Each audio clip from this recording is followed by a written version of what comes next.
Welcome in. It is Saturday night. This is the first time of its kind that we are doing this on If You Don't Like That.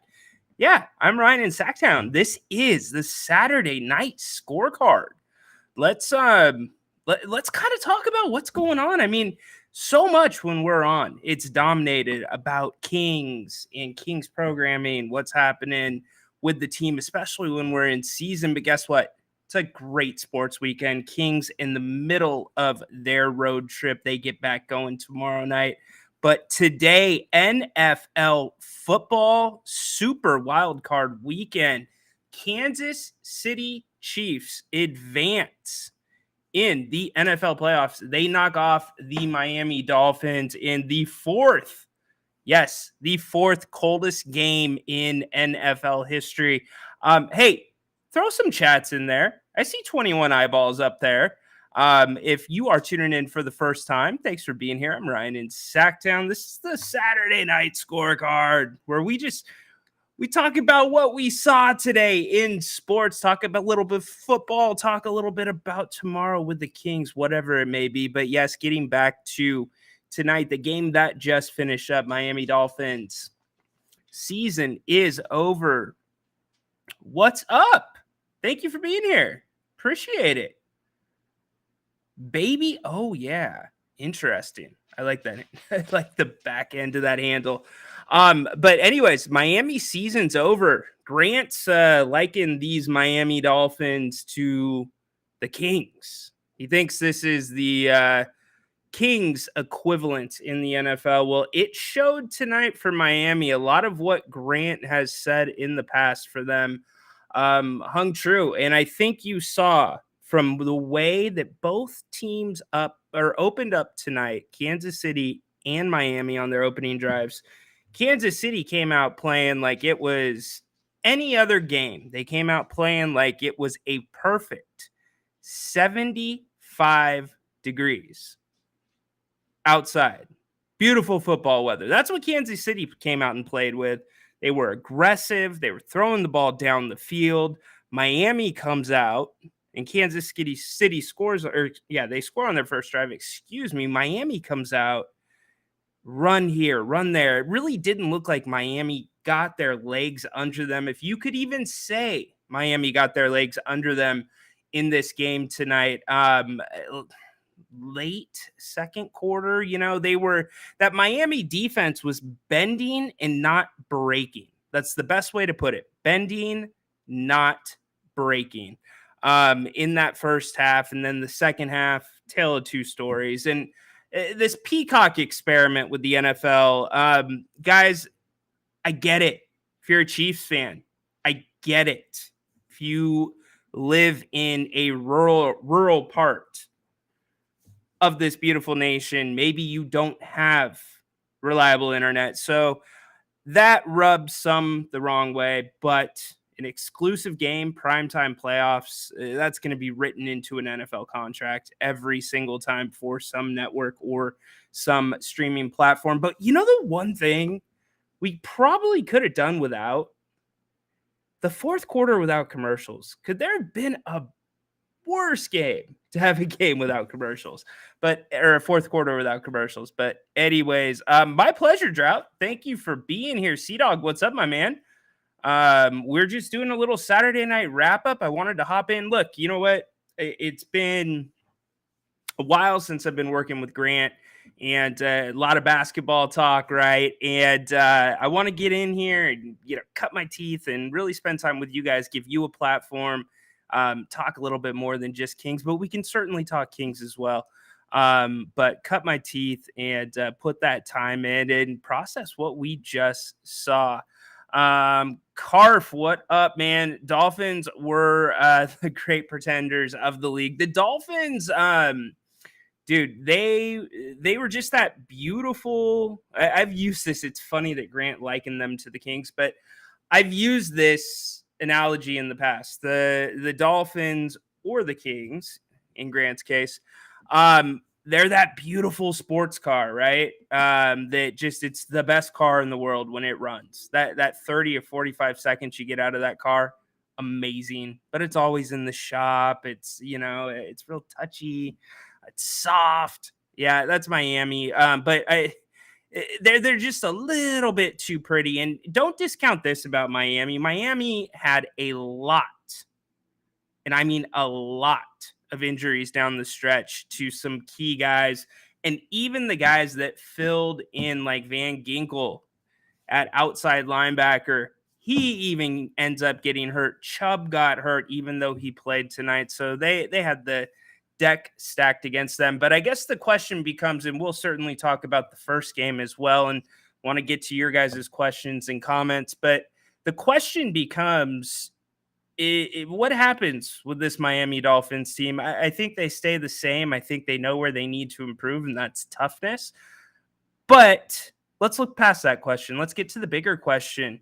Kansas City Chiefs, right? Who is this team? You know what they are with Patrick Mahomes, right? Special football team. Top 5, 10 player to ever play football, Patrick Mahomes. But they're at the end of their window. Let's put it that way. But tonight, they look great. Do you want to chalk it up to the weather? Do you want to chalk it up to experience? Whatever it may be, they were good tonight. If they can replicate that a couple more times, which I don't think they can do, they're a team. They're kind of like, isn't Kansas City the Golden State Warriors of the NFL right now? Isn't that kind of who they are? For the Kings last year, you didn't want to run into them because they're just that. They are champs, but you knew they were ready to kind of go out behind the barn and take a nap, if you know what I mean. Let's see. NBA's guru Zach here. What's up, Zach? Has there been a decent sporting event in the last 2 weeks with these blowouts? Oh, good question. I mean, I guess, Zach, yeah, the AFC East Championship game would have probably been the best one. Zach, yeah, last week. I'd go with that. What do you think? I think it was Dolphins getting not blown out, but the Bills clinching the division and coming back to win the division in the fourth quarter. C-Dog, could this be the year Josh Allen gets the best of the Chiefs? If it isn't, I think I think Josh Allen, I think Buffalo's coach, I think that front office, I think it's a very, very, very small, I think it's a much smaller window than anybody is talking about. Sure, they've talked about the hot seat with their coach, but Josh Allen has a lot to do with that. So, C-Dog, to answer your question, could they get the best of them? They absolutely could. Kansas City, I mean, how many drops did the Chiefs have tonight? Travis Kelce, a couple on his own. That shows up against a Ravens team. That shows up against a Bills team. It's bad news. So, or excuse me, it could be bad news for them. So what I'm trying to say is, yeah, but if they don't win, watch the hell out, because that's going to be a bad look. That could be an end of an era in Buffalo, not necessarily for Josh Allen, but I think Coach McDermott, I think it might be go time for him. Let's see. Drought. Ryan, how long is it going to be before all NFL games are going to be paid TV to watch? I don't think it'll ever be all of them, Drought. I think Monday Night Football, Sunday Night Football, you've already, the Amazon, the Thursday Night Football has kind of been the launching. I don't want to say launching pad, but it's been that area where they've tinkered with platform only, right? And I know that they kind of put the safety net below that by simulcasting to the NFL Network some nights. But this year, I think Amazon put out some of the best on-set product that I'd seen all season. I thought it was actually a very good show to watch after the game. I'm not going to say I'm a huge fan of all of the personalities, but I think the style of the show works. They have very, very good access. The NFL has scratched Amazon's back by giving them star player after star player on a Thursday night game. That's probably the last thing those players want to be doing on a short week. They just want to get that extended extra couple days off. But we are moving that way. I mean, you already drought. You're in a 75% model. Think about it. How many people have NFL Sunday ticket, right? So if you don't have Sunday ticket, you're only getting you get 3 games. Typically morning, afternoon, you get those 3, and then you get the Nationals. So we're there. I think you're going to see certain games again go fully paid like this. So, and watch what happens too. Now here's the kicker, Drought. Here's the kicker. How many games has the NFL been playing lately overseas? A lot of games. So I bring that up because that means you've got a lot of different time zones. You've got, if you're overseas in Europe, 6 hours. So platform, does it make sense? Absolutely. See, there's another element there. Does the NFL expand? Anyways, all right, let's get to some more. It was a big collapse from the Dolphins. Well, I'm not sure it was really a collapse, right? I think that a lot of people saw the writing was on the wall when they saw the weather was going to be bad. They saw that this team had not really played anybody difficult all year. They played Dallas. That was a big one, but Dallas has had a lot of questions about who they really are and if they've seen real competition or how they've done when competition has been good, I should say.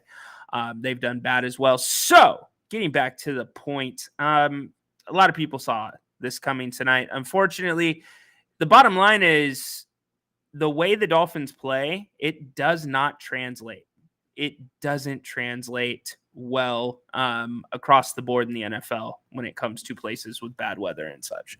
So let's see. Carf, your thoughts. Oh, Tyler, my man, Tyler, you can always vent here as long as it is 100% cool and not offending anybody. You're good to vent in the chat, man. I understand a lot of you guys know each other. I feel like I know a lot of you from the chat. So, dude, vent away. So even though I know it's public because you put it in the chat, that doesn't mean I'm going to throw your business on the screen, man. So just because it's not on the screen doesn't mean that I'm not seeing it. Sorry that happened, man. I appreciate you being here. I'm very happy we can be an outlet for you. You can participate in this, hopefully make your night a little better. So want to clear the air there with you, Tyler. Let's clear the air a little bit. So Carf, yeah, it was time. It was time. It was a great run. It was what it was. It was time to change guards. Sometimes it's better to go out that way. And it's not the end of Pete Carroll, by the way. Pete, in fact, many thought Pete's time was a couple of years ago, that it was time for him to move on. But no, he stuck around. And what did he do? Every year he's been in Seattle. I don't have the record in front of me. I could pull it up.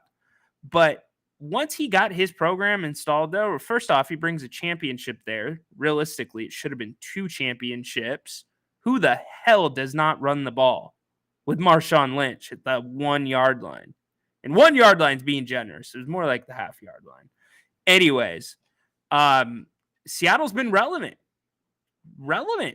And just even this year, the fact that they made a run at the playoffs with what they had, it says a lot about Pete. I want to see what's going to happen with John Schneider, the GM. I want to see how all that plays out. But who ends up in Seattle? That's going to be the question. A lot of vacancies still to be filled. Let's see. Yeah, I know. Hey, Ryno, an NBA guru, Zach. When? Yeah. Hey, Ryno, as NBA guru, Zach. When am I gonna make an appearance on your show live? I got lots of NBA knowledge. Throw along with ramps. With ramps. Yeah, we want your ramp knowledge and your NBA knowledge. Zach, NBA guru, dude. We've been opening up the show with or not opening the show, excuse me.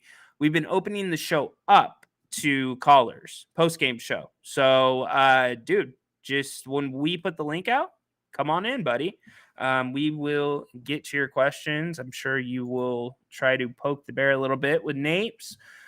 Is it possible Fox and Sabonis have been carrying Mike Brown all along? It seems like we question the player's talent before we question the coach. Fair, Mike Dizzle, about questioning the talent versus questioning the coach. But no, don't think it's that whatsoever. I think that Mike Brown has one of the best coaching staffs in the NBA, top to bottom. That's one of the reasons right now. And by the way, this is the scorecard with Ryno and Sacktown here on If You Don't Like That. Wrapping up a big Saturday in sports. NFL Super Wild Card Weekend off to a quick start. Texans, Chiefs, winners today. Moving on in the NFL playoffs. We'll get to the Texans and CJ Stroud in a second. My goodness. Best rookie season ever? Maybe. But anyways, getting back to you, Mike, and your question about if Fox and Sabonis are carrying Mike Brown. His coaching staff's so good. That's why you're going to hear, and you've already heard Jordy Fernandez's name. There's Luke Laux. There's a couple of other guys on that staff that in 4, 5, 6 years, they're going to be NBA head coaches. Jordy Fernandez, the first of them. And that will be sooner. That will probably be by the time next year tips off. So no, but here's what I'm willing to entertain. I am willing to entertain the theory that this year the players do not agree with some of the adjustments that have been made to this Kings offense. Certainly the defense has had a lot of focus on it since training camp. Mike Brown's point of emphasis, defense. But offense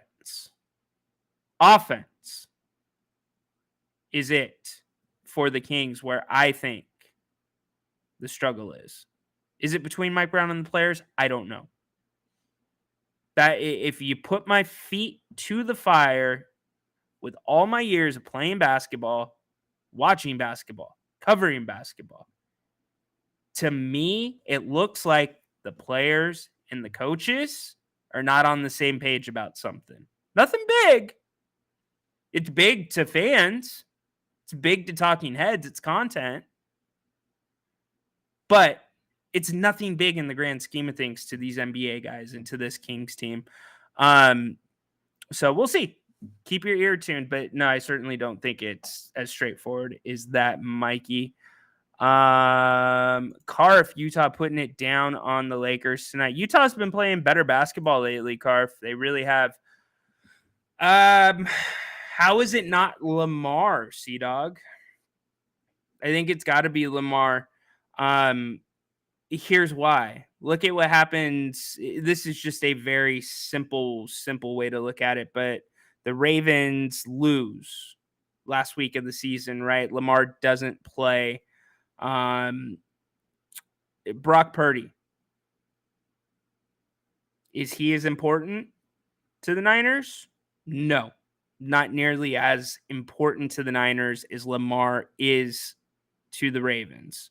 So for that reason, I put Lamar Jackson over Brock Purdy and Christian McCaffrey in the MVP race. Kind of crazy though, Sea-Dog, that we're talking about Lamar Jackson possibly being the MVP of the National Football League this year, because We were just talking last year at this time. Is Lamar Jackson, didn't his tweet just come out about this time last year when the playoff game was going on with his injury or whatever? Anyways, I digress. What was Lamar's future? Nobody wanted Lamar, right? He shopped the open market. The open market spoke back and it said, Lamar, no, not for you. But the Ravens and him end up working it out. And heck, they look better than ever. They have all season. They look like they've never been on the same page more than they are right now. So good for them. Lamar Jackson wins the MVP. Do you like the bye week for the NFL? Yes, I do. But here's what I don't like, Drought. I think it was the Buffalo Bills. Their bye week wasn't until it was late. It was very late in the season. I don't think that's fair. I think early bye weeks and I think late bye weeks are garbage. I think a bye week is meant for just that, a bye week when you need it in the middle of the season. Now, I get there's scheduling that goes into that. That's why people have the jobs they do to do NBA. Yeah, right there for you. Peter picking me up. Week 13. That's a late bye if you're Buffalo. And look at their schedule. I believe their schedule that last 2 weeks leading up to the bye too was just awful. It was terrible. But hey, the Bills, they've run off 6 in a row. Watch the hell out. Do you think other NBA go after the King, or do you think other NBA go after the Kings the year after they had last? Do you think the rest of the NBA goes after yes, absolutely. I mean, they're not walking around like the Beatles or the Heatles selling out arenas and boosting ticket prices on the resale market by 500%. But yes, when the Kings come to town, yeah, other teams want to. This was the best offense according to offensive rating of all time. So other teams are going to want a piece of that. I mean, the NBA, although the guys seem to, it really seems to be a big brother or a brotherhood and just real tight knit, close group of dudes. The NBA guys, that's one thing that that's one thing that they definitely will be, and that's competitive. Competitive is fun for them. So yeah, they want a piece of the Kings. What if we get a championship from both of the hardballs? That'd be weird, DSC. But it would be fitting. It's kind of already been the year of the Harbaughs, or the Harbaugh, I should say. You get the visual of all 3 of them on stage, or 2 of them on stage at least. I know I saw Dad and Jim on stage with the championship, but that would be interesting. Could be. Let's see. Who do you think has more talent, Ravens or the Niners? 2 different teams, Drought. I mean, you use the word talent, so the Niners. Who's the better football team? The Ravens. The easiest way I can put that, Drought, the easiest way I can visualize that for you, or help you visualize that, is the Niners. If the Ravens and the Niners played flag football, the Niners would win. Okay. But regular football, I think the Ravens are a better team. Mike, I just said it. That's so funny. That's so funny. DSC does not agree with you, says the Chiefs got no calls tonight. So, yeah, interesting. Let's talk about the other game. How about the Houston Texans? The Houston Texans, on the back of CJ Stroud, absolutely blow the brakes off of the Cleveland Browns. So first off, let's be clear about this. What happened today in Houston takes nothing away from what Joe Flacco has done this year. This second half of the year for this Cleveland team. The fact that you have the first fully guaranteed NFL quarterback contract sitting with the Cleveland Browns. What is it? 230 million, 200 something like that, guys. Pick me up in the chat. And you bring in Joe Flacco off his couch. And there is, I'm not going to say a legitimate discussion, but there's been discussions about, okay, what do you do at quarterback next year? So that tells you what, if for anything else, that tells you that kind of that feeling, that magic feeling, right? That sometimes teams catch. They say you want to bottle it up, lightning in a bottle, whatever. Flacco brought that to the Browns, and that's just not something with his play. That it's a perfect mix, perfect storm of the story behind it. It's the team buying in to this guy's been there before. It's the what the hell? We've got nothing to lose, and look what happens. I mean, for some of you that really enjoy Dog, I'm going to talk to you right now on this. Go check out the Cleveland Browns YouTube channel. And the Cleveland Browns, 230. Thanks for picking me up, Mike.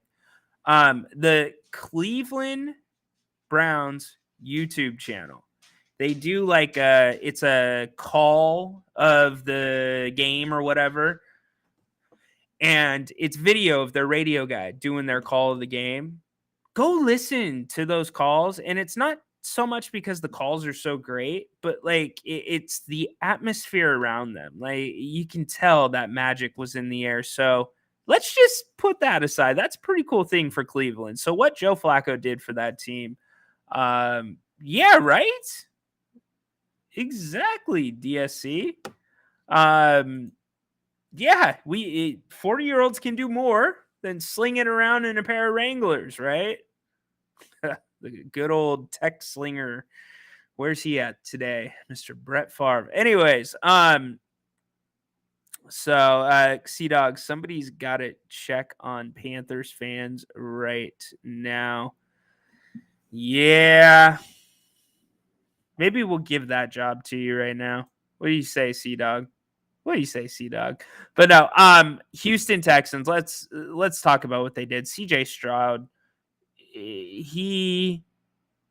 it's ridiculous. And he's not the only rookie we should be talking about here. D'Amico Ryans, rookie head coach. Ryans and CJ Stroud became the third rookie coach quarterback duo since 1950 to win a playoff game. Think about that. 1950. Everybody thinks back to, and I know it's right here across my chest, Russell Wilson's rookie year with Pete Carroll. Well, what CJ's done is much more special. We're talking Dan Marino, Peyton Manning stuff. And by the way, he doesn't look like he's slowing down anytime soon. And also, does it look like anything shakes that young man? Boy, oh boy.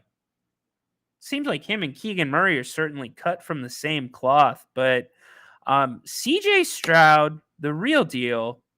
I'll tell you what. Watch the hell out. This Texans team is a Texans team that I don't think you want to run into. I will say that again. This Texans team is a Texans team you do not want to run into. I would rather play the Chiefs than the Texans, personally. But real interesting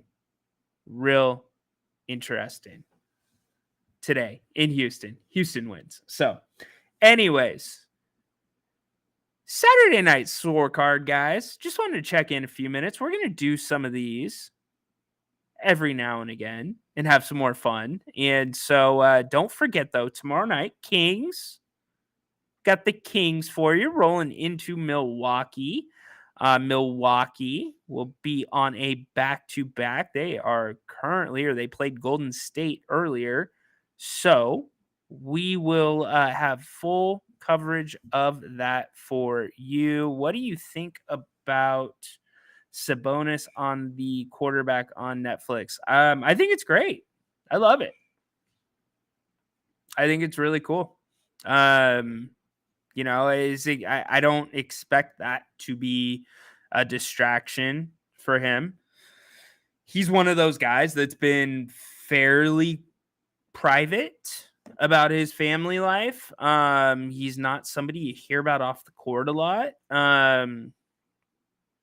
So I think he's a perfect fit for something like this, as long as he's okay with what comes with it. And that's having, the camera crew and the producers and all that. And I'm sure he will be able to, compartmentalize things and not let that affect his performance on the court.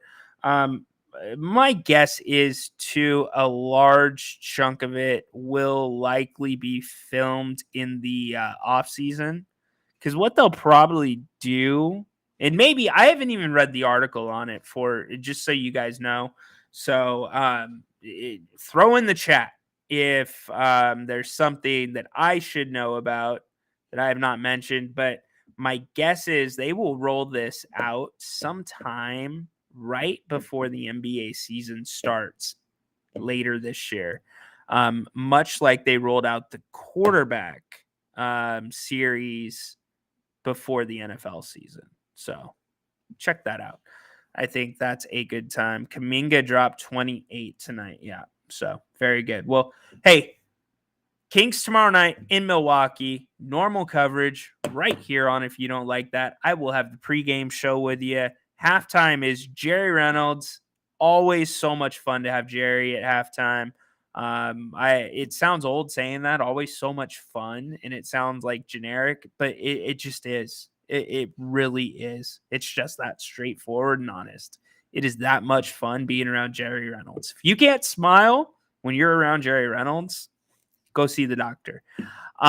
Anyways, so he will be here at halftime. Grant and I will be wrapping things up after the Kings and the Milwaukee Bucks. Kings look to get back on track. But as for today, Saturday scorecard, winners tonight. Chiefs tonight in the NFL over the Dolphins, and Texans destroy the Cleveland Browns to move on in the NFL playoffs. Hey, thanks for dropping in to the scorecard tonight. I appreciate you. We'll be doing a few more of these every now and again. Want to get some more participation. I appreciate all of you that participated tonight, and we're going to be doing some fun stuff once in a while here as well. So if you don't already, follow the channel. Give us a thumbs up. We appreciate it. For all you out there, have a great and safe rest of your Saturday night. We will see you right back here tomorrow night for the Kings and the Milwaukee Bucks. Grant Napier, Jerry Reynolds, right here on If You Don't Like That, with all the coverage.